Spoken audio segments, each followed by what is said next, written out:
oil and get it all float all back to the top simply because you break it up in smaller bubbles. But that luxury you have in this handheld reservoir, that luxury we don't have in real reservoirs. Yeah. So essentially what I want is possibly that CO2 to also get trapped like this and stay there for a long time. And if it does pile up, it piles up under the cap rock and sits there. Right? So, but that's for the CO2 that I want to stay there. If I want hydrogen, I actually want to take it out on demand. And then I have to, if I need it on demand, that has to be fast enough. And drawing it from a porous medium. So this is the difference of a salt cavern, which would be just this empty jar, right? And putting something in a salt cavern, then I can take it on demand much faster. Or otherwise, in a porous medium, I have to be comfortable with losing some. Some of it will. So hydrogen is a very small molecule. And it diffuses places where a larger molecule wouldn't. Right? So we know already from some limited research that exists on the topic that it's diffusing, and it's diffusing laterally. So you also need much more lateral confinement unless you want to lose your hydrogen, right? So there's that. And the second part that is not there with CO2 is that various microorganisms like hydrogen a lot, feed on it. Now, if they start feeding on it, then they will grow in terms of like in form of biofilms. And if they do, A, some of the hydrogen is consumed, and B, whatever else is in there in the pore spaces will start blocking. Yeah. And are they producing methane? They could do that too. Yeah, So you have to then combine. Yeah. So point is that you want to have the hydrogen then on demand. So you'd like to stay in that form. So this is where this interdisciplinarity of the research. We've studied microorganisms in reservoirs. It's actually quite amazing that even at 3 kilometers of depth, you will find microorganisms. Amazing. And at some point, they're still studied. It's a little hard to say which direction will they go. But they were studied for the microbial enhanced oil recovery, MEOR, because you want microorganisms to actually produce surfactants that would reduce the interfacial tension between oil and water. Surfactants. What is that? Soap. Soap is a surfactant. So surfactant is a molecule that has a hydrophilic and hydrophobic head, and it basically latches itself in both, and that reduces the interfacial tension. Yeah. And then you can remove some of these blobs more easily. That's what soaps do. Gotcha. Dirt is organic. So it's kind of like lubricant. Dirt is organic. Yeah. So take it out with water. Right? So a lot of that study, for those of the listeners that are interested in chemistry, that is a very beautiful area to plug yourself into. Very exciting too. Yeah. And a lot of chemical engineers work on problems like that. It really seems like an amazing symphony between chemistry and, I would imagine you need plenty of geophysical data.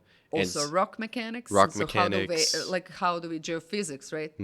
How are we going to learn about these materials? By sending waves through them. And they're very complex materials. So then interpreting those waves or whatever comes back is a problem. Right? And that's basically, we call that formation evaluation, but it's geophysics is a core scientific area that plugs into that. And then I guess going back to the first episode with Dr. Perch, I mean, he's doing all the statistical modeling to try and predict. That's the uncertainty. What's the uncertainty? What are the values? And that's in this jar. So every time you shake it, you get a different configuration of these fluids. Yeah. And the porous medium, like compared to rocks, this is really simple. This is a bunch of spheres all of equal size. We don't have that luxury in subsurface. Yeah. Right? Have you done said rocks? Not yet. No. Not yet? Okay, it's coming. You're going to see the sizes of grains that compose a rock if it's a sedimentary rock. Yeah. is large. Then you kind of put it together, and there's the genetic processes that fuse them together, change, squish, and so forth, right? I'm kind of using Diagenesis, I think. Diagenesis is change, right? So those could be literally physical forces that reduce the volume and shape. They could be also reaction. There could be, then water is always moving through everything. Yeah. And just like water leaves little carbonates in Texas on your toilet bowl, so it does in between grains and fuses them together. So those are called cements.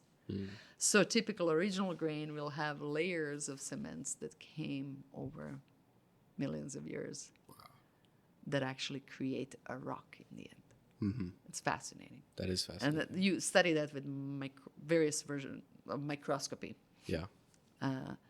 Scanning, electron microscopy, and so forth, that you can actually then look at all of those layers. And we can actually see the layers. Like, you can study as detailed as you want to. But at the end of the day, there's this bunch of scales that are in the process. At the end of the day, you're wondering, well, how is this wave going through all of these layers of different mineralogy plus fluids and giving me the signal that I need to interpret? Gotcha. Yeah, it looks like, or it seems like to me, a chess game, but the board is different every single time you try to predict shake it, right? This up, you're gonna get this. And again, this is the simplest of the medium that you could possibly have. And direction from where things are coming, how you might, it's all varying it. So I'm curious as to, so if you had a layer in the, let's say, the top half of your reservoir that is more porous, so there's more space between the rock grains than the bottom half, what would that look like?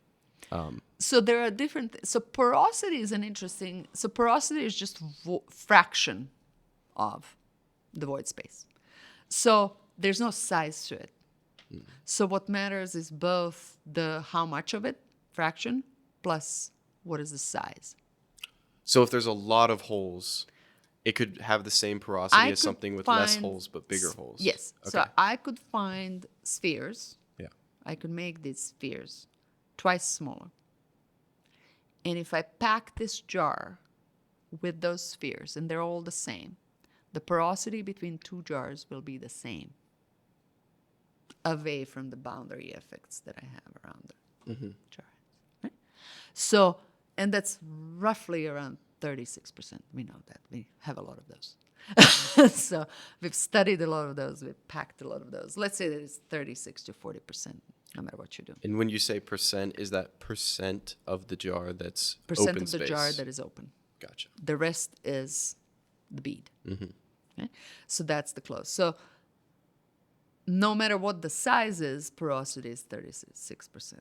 So in terms of content of how much I can store, I know porosity gives me what that is, right? Times the volume that I have of the reservoir.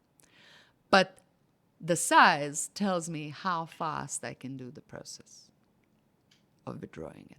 So the flow speed is to size. So that goes to that number we term as permeability. Okay. But basically I'm looking at and if I'm looking at the flux through anything, tube as well. Tube we study really well. So if I'm looking at this tube, then the flux basically in terms of R, radius. So permeability scales, which is just a geometric factor that we use in the law. The flux will actually scale with R to the 4. Wow.